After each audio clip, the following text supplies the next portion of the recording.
ఒకరి పేరు వాళ్లని వాళ్ల కుటుంబం నుంచి దూరం చేయగలదా?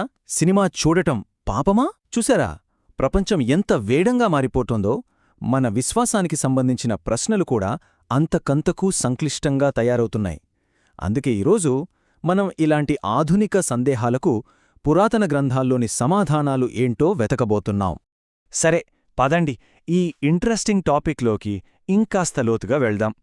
వేల సంవత్సరాల క్రితం నాటి సూత్రాలు, అసలు మనం ఎవరు అనే దగ్గర్నుంచి సాయంత్రం పూట మనం ఏం చూస్తాం అనేంతవరకు, అంటే మన రోజువారీ నిర్ణయాల్లో ఎలా దారి చూపిస్తాయో చూద్దాం. ముఖ్యంగా మనం ఓ 5 విషయాల గురించి మాట్లాడుకుందాం. మన గుర్తింపు, మనం ఆరాధించే విధానం, మన రోజువారీ అలవాట్లు, మన జీవిత గమ్యం, ఇంకా చివరగా మన నమ్మకాలకు అసలు పునాది ఏంటి అనే దాని గురించే.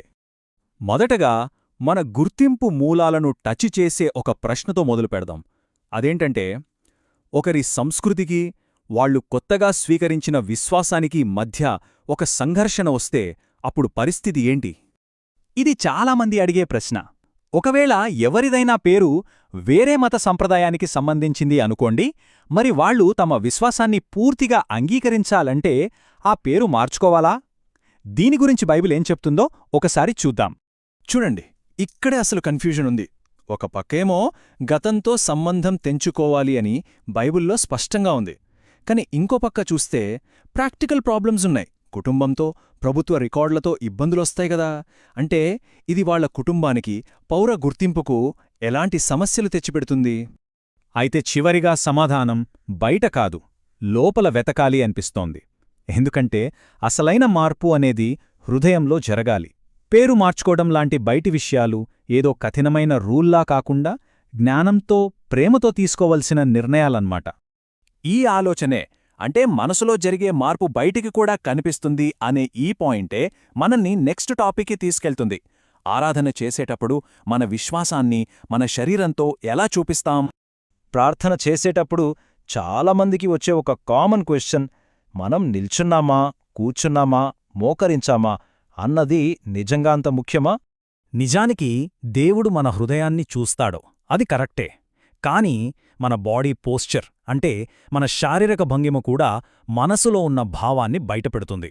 అందుకే బైబిల్ ప్రకారం మన శరీర భంగిమకు, భక్తికి మధ్య చాలా లోతైన సంబంధముందన్నమాట. ఉదాహరణకు కీర్తనలు 95లో ఈ వాక్యం చూడండి. ఇదొక పవర్ఫుల్ పిలుపు. జస్ట్ ఆరాధించండి అని చెప్పట్లేదు, మోకరించండి అని ఒక నిర్దిష్టమైన శారీరక చర్య చెయ్యమని పిలుస్తోంది. అంటే ఆరాధన అనేది మన శరీరం, ఆత్మ రెండూ కలిసి చేసే ఒక సంపూర్ణమైన పనిగా మారుతుందన్నమాట. ఇక కీర్తన 2 అయితే దీనికింకో యాంగిల్ చూపిస్తోంది.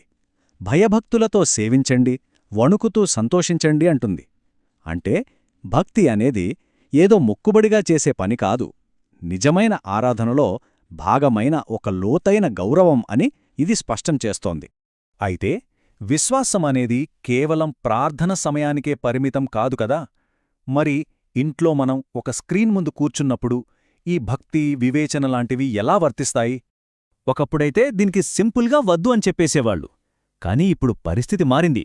సమాధానం కూడా అంత ఈజీ కాదు. నిజానికి ఈ మార్పు చాలా పెద్దది. ఇదిప్పుడు సినిమా హాల్ అనే ఒక బిల్డింగ్కి వెళ్లకుండా ఉండటం గురించి కాదు, డైరెక్ట్గా మన ఇంట్లోకి, మన ఫోన్లలోకి వచ్చే కంటెంట్ను ఎలా డీల్ చేయాలో నేర్చుకోవడం గురించి. అందుకే ఇప్పుడు ఈ ఛాలెంజ్ మరింత పర్సనల్ అయిపోయింది. కాబట్టి ఇక్కడ సమాధానమనేది ఒక సింపుల్ రూల్ కాదు, అదొక ఆలోచనా విధానం. 1 థెస్సలోనికాయలలో చెప్పినట్లు, అన్నిటినీ పరీక్షించండి, మంచిదాన్ని పట్టుకోండి, చెడుకు దూరంగా ఉండండి అనే సూత్రం వర్తిస్తుంది. అంటే ఫైనల్గా బాధ్యత మనమీదే ఉంది. ఈ ఆలోచనే మనల్ని ఓ పెద్ద ప్రశ్నకు దారితీస్తుంది. అసలు దేవుడు మన జీవితాలను ఓవరాల్గా ఎలా నడిపిస్తాడు? చాలామంది ఏమనుకుంటారంటే దేవుడు మనకు లైఫ్ కోసం ఒక డీటెయిల్డ్ ప్లాన్ ఇస్తాడని. కాని ఇక్కడ మనం చూస్తే దానికి భిన్నమైన ఒక మోడల్ కనిపిస్తుంది. ఈ ఐడియా చాలా బాగుంది కదా.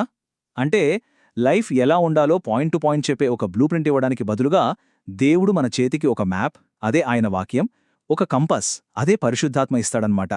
దీని అర్థమేంటంటే సరైన దారి చూపించడానికి ఒక గైడున్నప్పటికీ నడిచే స్వేచ్ఛ మనకే ఉంది. జాన్ హెన్రీ న్యూమాన్ రాసిన ఈ మాటలు ఈ ఆలోచనను పర్ఫెక్ట్గా చెప్తాయి. విశ్వాసమంటే మొత్తం జర్నీ ముందే చూడటం కాదు, కేవలం మన నెక్స్ట్ స్టెప్ వేయడానికి సరిపడా వెలుగు ఉండటం. ప్రతి క్షణం మన గైడ్ని నమ్మడానికి ఇదొక ఇన్విటేషన్ లాంటిది. సరే, బైబిల్ మన మ్యాప్ అనుకుందాం, కాని అది నమ్మదగినదని మనమెలా నిర్ధారించుకోవాలి? ఇదే మన చివరి ప్రశ్నకు దారితీస్తుంది. అసలు మనం ఈరోజు చదువుతున్న బైబిల్ ఎక్కడ నుండొచ్చింది? చాలామంది ఏమనుకుంటారంటే కింగ్ జేమ్స్ వర్షనే ఒరిజినల్ అని. కాని నిజానికి అదొక సుదీర్ఘ ప్రయాణంలో ఒక ముఖ్యమైన మైలురాయి మాత్రమే. ఈ ప్రయాణం వెనుక ఉన్న కోరిక ఒక్కటే, బైబిల్ను ప్రతి ఒక్కరికీ వాళ్ల సొంత భాషలో అందుబాటులోకి తీసుకురావడం. ఇక్కడ చాలామందిని ఆశ్చర్యపరిచే ఒక విషయం ఉంది. అదేంటంటే, మన దగ్గర బైబిల్ ఒరిజినల్ మాన్యుస్క్రిప్ట్స్ లేవు. మనం చూసే అన్ని అనువాదాలు కూడా వేలాది పురాతన కాపీల మీద ఆధారపడి చేసినవే. ఈ కాపీలలో దాదాపు 2 లక్షల వరకు చిన్న చిన్న తేడాలున్నాయి. అందుకే అనువాదకుల పని అనేది చాలా జాగ్రత్తగా చేసే ఒక పునర్నిర్మాణం లాంటిది. మరి ఇన్ని కొత్త ట్రాన్స్లేషన్స్ ఎందుకొస్తున్నాయి? సందేశాన్ని మార్చడానికి కాదు, దాన్ని వీలైనంత క్లియర్గా, నమ్మకంగా చెప్పడానికి. ప్రతి కొత్త వర్షన్ కూడా కొత్తగా దొరికిన పురావస్తు ఆధారాలు, భాషాపరమైన రీసెర్చ్ మీద ఆధారపడి వాక్యాన్ని అందరికీ మరింత అర్థమయ్యేలా చేసే ప్రయత్నం చేస్తోంది. మళ్ళీ మనం మొదలుపెట్టిన చోటికే వచ్చేశాం. నిరంతరం మారిపోతున్న ఈ ప్రపంచంలో విశ్వాసంతో బ్రతకటం అంటే అసలు అర్థమేంటి? బహుశా సమాధానం అనేది ప్రతి మలుపుకు ముందే ఒక డీటెయిల్డ్ మ్యాప్ కలిగి ఉండటం కాదు, మన చేతిలో దీపం పట్టుకుని మన తర్వాతి అడుగుకు వెలుగు చూపే మార్గదర్శిని నమ్మటమే కావచ్చు.